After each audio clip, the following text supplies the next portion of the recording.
60 pesos. Ang taas mga pards. Ano sa palagay nyo mga pards? Kaya pa ba? Sa panahon ngayon, taas ng gasolina at diesel. Ano sa palagay nyo? Di kayo mapalagay, no? Hanapin natin tayo nakaimbento ng tubig. Taga saan kaya yun? Ano lang mga pards? Tubig lang kinakarga. Aandar na yung sasakyan mo. Tapos meron pa isa pa nakaimbento ng ano eh. Yung ano lang, mantika. Yung used oil, ginagawa niya, dumadaan siya sa mga restaurant, nangihingi siya ng mga used oil na mantika. Ayun mga hanapin natin ngayon. Dalawa lang diesel, gasolina ngayon. Sarap siguro nun, no, kung gano'n na invento mo, tubig.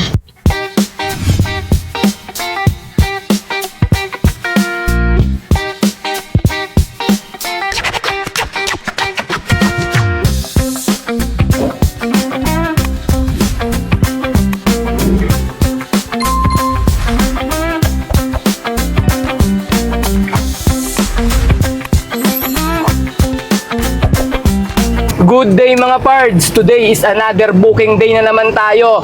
March 5 ngayon, Thursday, 2026. Time check, 9:40 AM. May first booking na kami from Nagkaisan Nayon going to Project 7 sa halagang 589. Ang layo ng pickup location ay 2.3 km. 600 kg lang to. Priority booking. Papunta na kami sa may pickup location. Pick up tayo mga parts, first booking. Ay mga parts, pick up natin, first booking. Picture natin, picture. Yeah, salamat sir ha. Okay, yung first booking na pick up na namin. Papunta na kami ng drop-off location. Ang layo ng drop-off location ay 10 km. Alright, let's go! Woo, grabe na mga parts, yung tension ng gera sa may Middle East. Middle East ba yun? Basta kahit saan is yun. Basta yung gera doon. Dahil sa gera na yan, damay rin tayong mga driver o yung mga bumibiyahe, mga pards. Dahil nga sa pagtaas ng gasolina at diesel. Grabe yung mga tinaas mga pards ng diesel ngayon at ng gasolina. Napakalaki ng tinaas. Kaya apektado tayo mga driver. Yung huling pakarga ko mga pards, yung pinakamura, mga ilang araw pa nakalipas nun eh. Nasa 48.85 centavos. Yung pinakamababa sa mga murang gasolinahan yun, gaya ng Uno. O kaya mga Jade Blue, yung mga ganyan. Kaya may madadaanan akong gasolinahan dyan mga pards na Uno. Yun ang pinakamura sa amin dito na malapit sa amin na gasolinahan. Tignan natin kung magkano yung presyo ah. Nandito na ako sa may Carino Highway, tapat ng Rosa El Susano Elementary School. O dating ano to eh, Novaliches Elementary School eh. Pinalitan na yung pangalan. Nandito na ako mga pards sa may bandang RP Carino Highway. Yung Uni Oil, ayan yung pinakamuro na diesel 59.50. Ayan na ang diesel ngayon dito sa may Uni Oil. Ito yung katabi niya, Uno Fuel. Tingnan natin kung magkano. Ayan mga pards, diesel plus 60 pesos. Ang taas mga pards, 60 pesos na galing ng wala pang 1 linggo Huling karga namin dyan, 48.85 centavos. 48 pesos, sabi mo ng 49 pesos. 60 pesos no, tignan nyo. Di magkano na idagdag. Sabi mo sa 49, di 11 pesos mga pards. Ang sabi ng sa balita, ng News 5, kaninang umaga, na ko sa may TV5 yun yung balita nila ron. Aabot daw ng 90 pesos. 90 pesos daw aabutin yung diesel. Okay lang sana kung magtataas sila lamove ng fare natin kaso baka bawasan pa Dahil sa attention naman ng labanan ng apps. Kasi may mga bagong apps na lumalabas na katunggali. Ganon, di ba? Pag kami bagong kalaban, magbababa ka ng presyo mo para mas mas in demand ka, mas maraming magbubuk sa'yo. Ganun lang talaga. Tatay magagawa ngayon mga parts. Di ko na alam kung mag-sidecar na lang kami ni tatay. Bibiyahe kami ng sidecar, bibili siya ng sidecar na lang. At ayan dahil yung sa gera mga pards, matindi na rin yung traffic dito sa may Carino Highway. Ayon sa Google Map natin, bago mag Holy Cross hanggang Mindanao Avenue na yung traffic. Lahat na lang dawit sa gera. Ano bang negosyo yung tay? Walang kinalaman sa gasolina at diesel. Yun na lang siguro yun natin, no? Wala. Kasi pag umabot ng 90 yan, yung diesel, paano pakikitain natin? Wala na. Yung dinidiesel natin kung waring 700, kasi doble na yung diesel 700, magiging 1.4. Yun ang kinita natin sa isang araw, yung 1.4 lang na yun. Ang diesel lang natin ngayon yun. Wala na, pati yung mga jeep, dawit din yan eh. Hindi rin tumataas yung mga pamasahe nila. Kaso, kung wala rin tayo magagawa, kung ayaw din naman talaga itaas ng ano. Sabihin kasi, yung mga mananakay naman ang mahihirapan pag nagtaas ng pamasahe. Kaya, wala talaga. Ano na lang, kanya-kanyang diskarte na lang. Buti nga yung mga nakaraan namin na hindi kami bumibiyahe. Yung mga regular client namin natawag sa amin. Yun yung pinag-anuhan namin. Tunan namin ng pansin. Kasi dito, magkano nga lang yung kinikita natin, baba na nga. Maghapon pa tayo. Haba ng oras natin. Minsan 10 hours, 12 hours. Kami kahapon, naabot kami ng 12 hours eh. Kasi pag uwi namin, matraffic na. Natapos namin ng 8:30 sa may Caloocan South. Pauwi. Matraffic na rin. Inabot ng isang oras bago makauwi ng bahay. Kaya 9:30 kami nakauwi ng bahay. Lumabas kami, alas 9 din eh. Nang umaga bumiyahe kami. Kaya valid 12 oras natapos kami sa biyahe hanggang sa makauwi kami. Ano sa palagay nyo mga pards? Kaya pa ba? Sa panahon ngayon, taas ng gasolina at diesel. Ano sa palagay nyo? Di kayo mapalagay, no? Drop off tayo mga pards. First booking. Sir, may babayaran po to sir na ano? 589. Yan na mga pards. Binababa na yung items. Picture natin mga pards. Ayan yung ano natin. No? Drop off. Ito si Pard, so kasabay natin dito. Sticker. Thank you. Gawa ng second floor studio yan, sir. Sa Shopee meron. Ano pangalan mo, Pard? Jake for Jake. O, si Pard Jake. Alam mo. Nadaan dito. Ingat tayo, ingat. Time check, 11:38 a.m. May second booking na kami. From Apolonio, Samsung, going to Pasig. Sa halagang 582. Ang layo ng pickup location ay 2.2 km. 1,000 kg to. Papunta na kami sa may pickup location. Pick up tayo mga parts. Second booking. Sa may Wilcon, Dipat, Balintawak. Ayan yung items. Yung pintuan pala, pintuan. Tay, mabababa mo ba yung isang pintuan, isang kuwan? Sasabay daw si ma'am. Gano'n na lang, Okay, na-pick up na namin yung second booking. Papunta na kami ng drop-off location. Ang layo ng drop-off location ay 14 km. Alright, let's go! Nasa may Balintawak kami mga pards. Traffic. Kagagawa ng gera to eh. Ay, dahil sa gera. Pati kalsada, nagkaagulo na rin. Tapat tayo ng EDSA Balintawak. Ito siguro tayo solusyon tayo sa tumataas na diesel at gasolina. Ayan di kuryenteng kotse Pwede kaya ilalamog yung ganyan? Hindi ka na magkakarga ng gasolina at diesel. Puro ano na lang, di kuryente na lang. Kaso, utya, mahal niyan. Pang ano mo lang, pang lalamog mo lang. Ha? Hindi pwede. Sana maglabas si L300 ng di kuryente, no? Hindi mo na kailangan ng gasolina at diesel. Hindi, matagal malobat yan tayo pag kinargahan mo, pag napuno. Hanapin natin tayo nakaimbento ng tubig. Saan kaya yun? Ano lang mga pards? Tubig lang kinakarga. Under na yung sasakyan mo. Saan kaya yun tayo? Medyo kusata. Probinsyano yun, di ba na-invento nun? Hindi ka na magkakarga ng diesel, hindi ka na magkakarga ng gasolina. Sarap nun. Gagawin, sarili niya. Tubig. Tapos meron pa isa pa naka-invento ng yung lang, mantika, yung used oil. Ginagawa niya, dumadaan sa mga restaurant, nangihingi siya ng mga used oil na mantika. Ayun naman yun. Napapatakbo niya yung makina niya ng sasakyan. Lalagay niya naman sana yun. Yun ang ginagawa niyang gasolina. Oo, yun ang gasolina niya, used oil. Ayun mga hanapin natin ngayon. Dahil ba ng diesel, gasolina ngayon. Sarap siguro nun, no? Kung gano'n na-invento mo, tubig. Kahit pansarili mo na lang, no?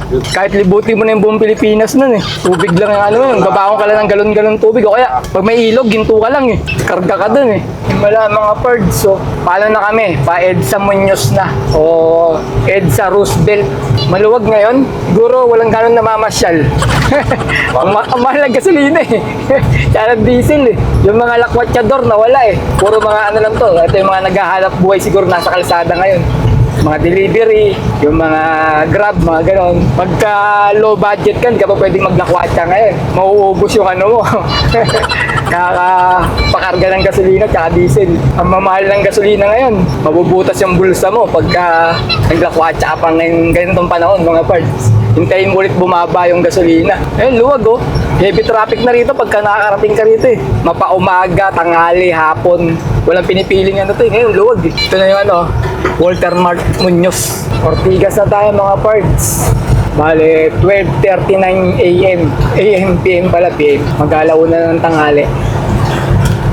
12:45 mga parts. Nasa may drop off na tayo ng second booking. Babalang natin tong item, mga pintuan. Doon daw tayo, doon daw. Pahaba mo. Men. Kaya lang ma'am, 682 po. Ha? 682 plus 100 po saan. Ito po yung booking. 5870414. Tama? Oo. Ayan. Sige ma'am, salamat ma'am. Thank you. Sige ma'am.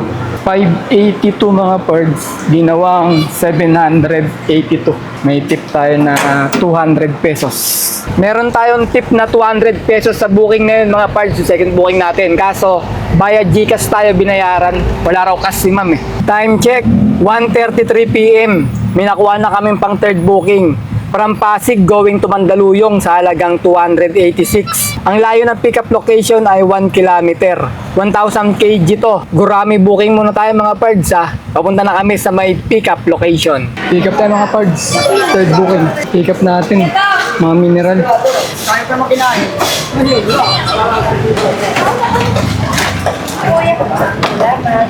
Makikisakay na tayo. Makikisa na ako. Okay, na-pick up na namin yung third booking namin. Papunta na kami ng drop-off location. Ang layo ng drop-off location ay 1 kilometer. Alright, let's go. Drop-off tayo mga pards. Third booking. Bababa lang muna yung mga tubig. Picture. Okay mga pards, may tip tayo na 60 pesos sa booking na yun. Yung third booking. Hanap lang tayo ng pangapat na booking dito sa may Mandaluyong tayo mga pards ha. Time check, 2:15 PM. May pangapat na booking na kami. From Mandaluyong going to Taguig sa halagang 701. Ang layo ng pickup location ay 2.3 kilometer.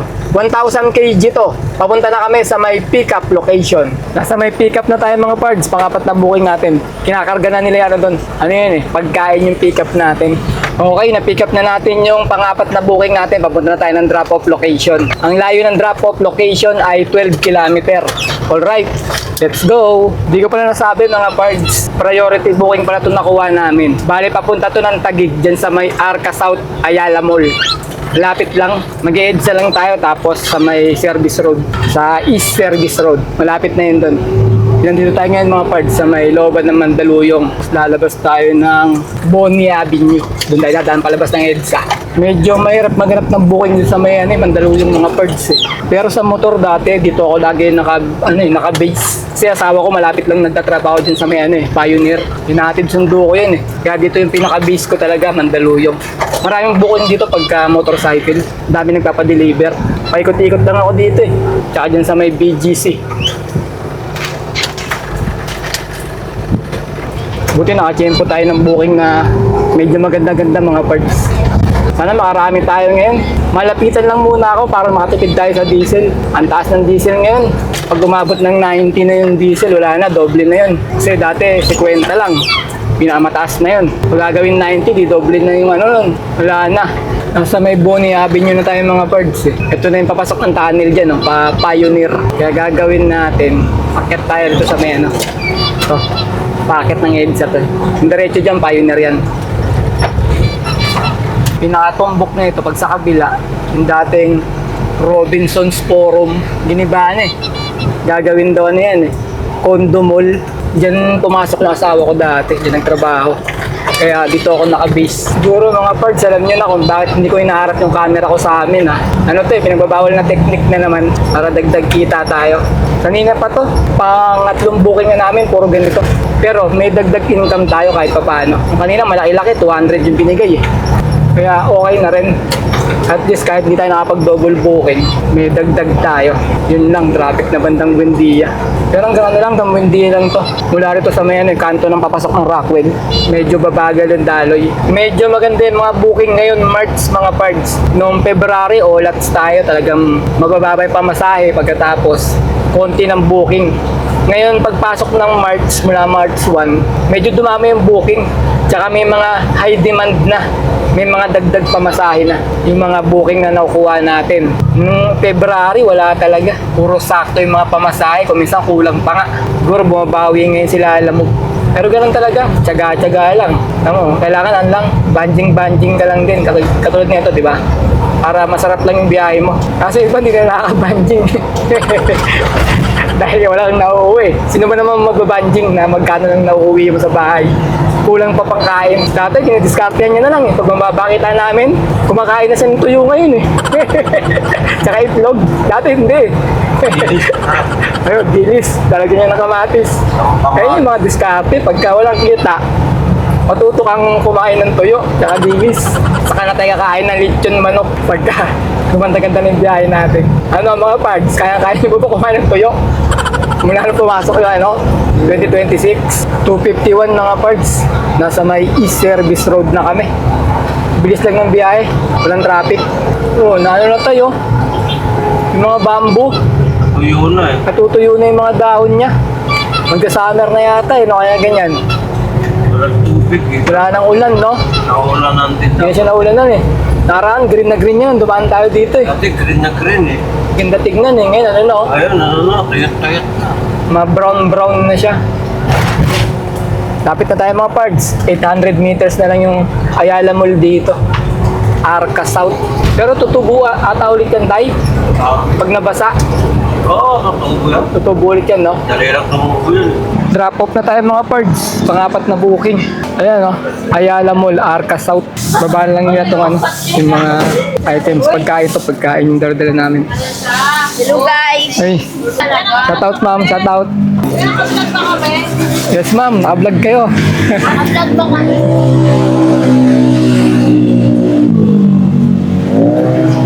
Gusto mo tayo? Ano lumawag? Kuya, Yan. you're on a girl. 7, 8, yun. Salamat ma'am. 900 mga pards. May tip tayo. Thank you po, thank you po. Kuya sa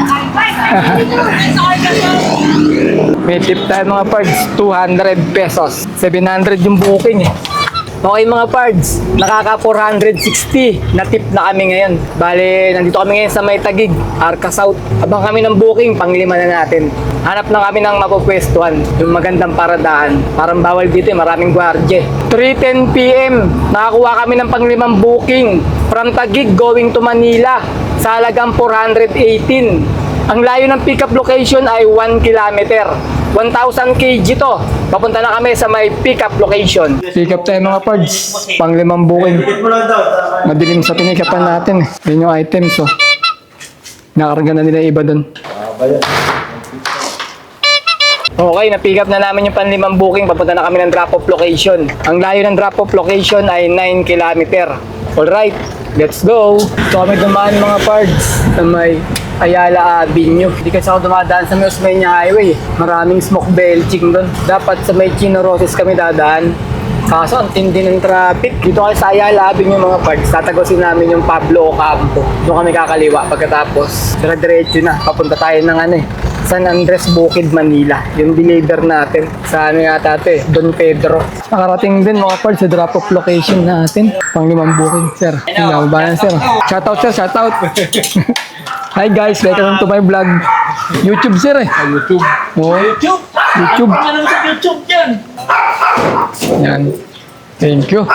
Traffic na mga parts, kaya tagal namin. Yun na nakadating. Gas ba yan, sir? Gas yan? Ha? Gas yan? Diesel.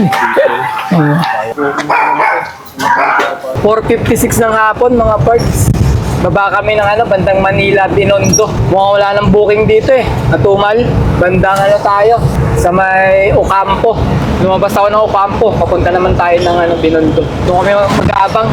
Kasi 5 na eh. Hirap na ng booking ngayon dito. Baka doon kahit pa paano, baka meron. Kaya tingnan natin sa may Binondo. Time check mga pards. 5:35 PM. Buti nakakuha pa kami ng pang-6 na booking namin. From Manila going to Santa Monica sa halagang 763. Ang layo ng pickup location ay 2.6 kilometer. 1,000 kg to. Papunta na kami sa may pickup location. Pickup mga pards. Pang-6 na booking. Yung pick-upin natin. Sorted. Mga groceries. Yun na mga pards. Kinakarga na nila yung items. Okay, na-pick up na namin yung pang-6 na booking. Papunta na kami ng drop-off location. Ang layo ng drop-off location ay 22 kilometer. Alright, let's go! Drop-off tayo mga pards. Sa may perdi pa yung drop-off natin. Time check, 7:51. Yun na, binababa na nila yan. Mga items. Okay mga pards, tapos na namin i-deliver yung pang-anim na booking. Swerte tayo sa booking oh. Ito binayad mga pards oh, 1,200. Sabi naman niya, magdadagdag niya. Oh, kasi may sabay mga parts isang tao. Pero kasama dito yung ano, dumaan kami ng ano dumaan kami ng Smart Connect kasi. Kaya ano, may bawas pa itong 100. Bale, sabi mo ng 1,1 na lang. 85 yung Smart Connect eh. 1,1 yung binigay sa amin. Ang booking namin ay 763. Magkano yung tip natin doon kay? Pag sinabi mo 800, doon may 300 tayo na tip. Meron pa tayong ano, butal na sabihin mo 40. May tip kami ng mga mga pards. Nasa 350 yung tip namin ngayon. Okay na to. Ano na kami? Uwi na tayo. May dagdag pa nga dapat na booking. May papatid pa sana sila sa may Caloocan South. Kaso hindi na natuloy mga pards eh. Magdadagdag sana ng bayad papunta ng Caloocan South. Diyan sa may monumento o Santa Cateria yata yun. Hindi ko na naalam kasi nag-back out eh. Hindi na nila itutuloy yung yung pagpapatid sa may Caloocan South. Alanganin oras na siguro. Anong oras na oh. 8:30 na mga pards. Kaya sa booking na to pang-anim, nakakuha pa kami ng tip na 350 na lang. Yung tip na nakuha namin. Kanina 460 yung tip namin plus 3 50. Sabihin mo ng 800 yung tip namin ngayon mga pards na nakuha. Sarap pagka ganyan eh, may mga tip-tip kahit na pa isa-isang booking lang tayo. Yung mga tip natin napaparami, maganda na rin. Parang may sabay na rin tayo na booking. Okay mga pards, income reveal tayo. Bali naka-anim na booking kami sa maghapon. At ang kinita namin ay 2,661. Pagkatapos nakakuha kami ng 800 na tip. Pagka inad natin dito, sabihin natin naka 3,461 kami. Pagkatapos, bawasan naman natin ng 1,200 na diesel at 200 na pangkain. Bale, 1,400 yun. 3,461 minus 1,400 equals 2,061. Ayun mga pards, naka 2,061 kami na malinis. Labas na rin yung pangkain, pan-diesel, saka yung commission nila Lalamove.